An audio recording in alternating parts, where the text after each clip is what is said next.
میرے عزیز بھائیوں اور بہنوں، اگر آپ چاہتے ہیں کہ آپ کی زندگی صرف دنیاوی لذتوں تک محدود نہ رہے بلکہ آپ آخرت کی اصل کامیابی کے لیے تیار ہو جائیں تو یہ ویڈیو آپ ہی کے لیے ہے۔ سورہ واقعہ کی یہ آیات جنت کی ان عظیم نعمتوں کا ذکر کرتی ہیں جن کا تصور بھی ہم نہیں کر سکتے۔ آج ہم ان آیات کا ترجمہ اور تفسیر کے ذریعے جانیں گے کہ اللہ اپنے نیک بندوں کے لیے کیسے انعامات تیار فرماتا ہے۔ ویڈیو کو آخر تک ضرور دیکھیں کیونکہ آخر میں ایک ایسی بات بتاؤں گی جو آپ کے دل کو ہلا دے گی اور آپ کو اپنی زندگی پر دوبارہ سوچنے پر مجبور کر دے گی۔ آیت 21، اور ہر قسم کے میوے جن میں سے وہ پسند کریں گے۔ یہ آیت جنت کی نعمتوں میں سے ایک عظیم نعمت کی طرف اشارہ کرتی ہے۔ دنیا میں پھل کھاتے وقت انسان موسم، معیار، قیمت اور دستیابی کا محتاج ہوتا ہے۔ کبھی موسم نہیں ہوتا، کبھی جیب اجازت نہیں دیتی، کبھی میوہ خراب نکل آتا ہے، لیکن جنت میں یہ تمام رکاوٹیں ختم کر دی جائیں گی۔ جنتی جس میوے کی خواہش کریں گے وہ فوراً ان کے سامنے حاضر کر دیا جائے گا۔ وہاں نہ انتظار ہوگا، نہ قیمت ادا کرنی پڑے گی، نہ کسی نقصان کا ڈر ہوگا۔ دنیا میں انسان بعض اوقات اپنی پسندیدہ چیز کو حسرت سے دیکھ کر رہ جاتا ہے، لیکن جنت میں صرف ارادہ ہی کافی ہوگا۔ آیت 22، اور ان کے لیے بڑی بڑی آنکھوں والی حوریں ہوں گی۔ یہ آیت جنت کی ایک خاص نعمت کا ذکر کرتی ہے۔ حور جو پاکیزہ، نورانی اور حسین و جمیل اور دل موہ لینے والی ہوں گی۔ بڑی بڑی آنکھوں والی جن کی آنکھوں میں کشش اور دلکشی ہوگی۔ یہ نعمت دنیا کی کسی بھی لذت سے بالکل مختلف اور اعلیٰ ہے۔ دنیا میں رشتوں میں حسد، جھگڑے اور کمی پائی جاتی ہے، لیکن جنت کی یہ حوریں ہر طرح کے حسد اور نقص سے پاک ہوں گی۔ وہ صرف اپنے شوہروں کے لیے بنائی گئی ہوں گی اور ان میں کوئی تھکن یا برائی نہیں ہوگی۔ دنیا کی محبتیں وقتی ہیں۔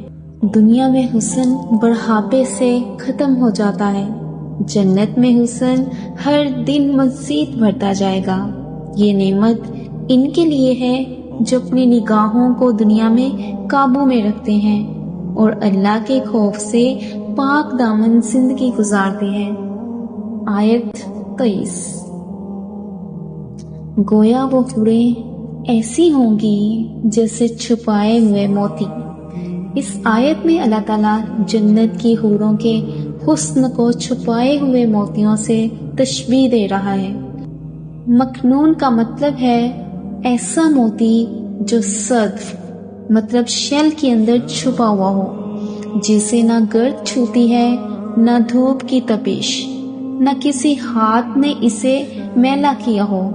وہ بالکل پاک، چمکدار اور قیمتی رہتا ہے۔ اسی طرح جنت کی حوریں ہر طرح کی میل کچیل، عیب اور کمی سے پاک ہوں گی۔ ان کا حسن دنیاوی حسن کی طرح وقتی اور زوال پذیر نہیں ہوگا بلکہ ہمیشہ بڑھتا رہے گا۔ آیت 24، یہ سب کچھ ان نیک بندوں کے اعمال کا بدلہ ہوگا جو وہ دنیا میں کیا کرتے تھے۔ یہ آیت اس حقیقت کو واضح کرتی ہے کہ جنت کی ساری نعمتیں، پھل، مشروبات، آرام و سکون سب ایک دم بغیر قیمت نہیں ملتی۔ یہ اللہ کی طرف سے انعام ہے، لیکن شرط یہ ہے کہ انسان نے دنیا میں محنت، صبر اور نیک اعمال کیے ہوں۔ دنیا میں جو ایمان اور نیکی کا بیج بویا جاتا ہے، آخرت میں وہی ابدی نعمتوں کے پھل کے طور پر سامنے آتا ہے۔ یہ بھی سبق ہے کہ جنت میں قسمت یا خالی دعویٰ نہیں چلتا، بلکہ وہاں صرف اعمال کی بنیاد پر درجہ اور مقام ملتا ہے۔ اللہ تعالیٰ کسی کا چھوٹا سے چھوٹا عمل بھی ضائع نہیں کرتا، چاہے وہ مسکراہٹ ہو، صدقہ ہو، نماز ہو یا گناہ سے بچنے کی کوشش۔ آیت 25۔ وہاں نہ کوئی فضول بات سنیں گے اور نہ کوئی گناہ کی بات۔ یہ آیت جنت کی فضا اور ماحول کی پاکیزگی کو بیان کرتی ہے۔ دنیا میں انسان جہاں بھی ہو، اکثر فضول باتیں اور گناہ آلود باتیں سننے کو ملتی ہیں۔ یہ چیزیں انسان کے دل کو بوجھل اور روح کو میلا کر دیتی ہیں، لیکن جنت کا ماحول بالکل مختلف ہوگا۔ وہاں کوئی فضول یا دل کو دکھانے والی بات نہیں ہوگی، نہ کوئی گناہ کا ذکر، نہ جھوٹ، نہ غیبت، نہ حسد اور نہ ہی لڑائی۔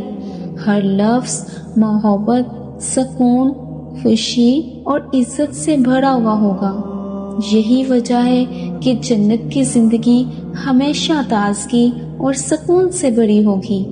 دنیا میں تھوڑی سی خوشی بھی اکثر دوسروں کی باتوں اور ماحول کی وجہ سے خراب ہو جاتی ہے، مگر جنت میں خوشی کے ساتھ ساتھ ایک ایسا پرامن ماحول بھی ہوگا جسے کوئی غم یا پریشانی میلا نہیں کرے گی۔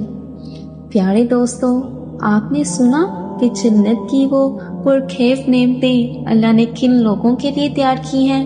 سوچنے کی بات یہ ہے کہ اگر ہم اپنی زندگی کو اللہ کے احکامات کے مطابق گزاریں تو ہم بھی ان خوش نصیب لوگوں میں شامل ہو سکتے ہیں۔ دنیا کی زندگی لمحوں کی ہے، اصل زندگی آخرت کی ہے۔ وہاں نہ غم ہے، نہ فکر، نہ تھکن، صرف سکون، رحمت اور انعامات ہیں۔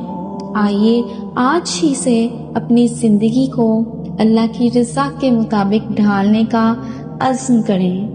اگر یہ پیغام آپ کے دل کو لگا ہو تو ویڈیو کو لائک اور شیئر کریں تاکہ دوسرے لوگ بھی جنت کی ان حسین حقیقتوں کو جان سکیں۔ اللہ ہم سب کو اپنی رضا اور جنت الفردوس عطا فرمائے، آمین۔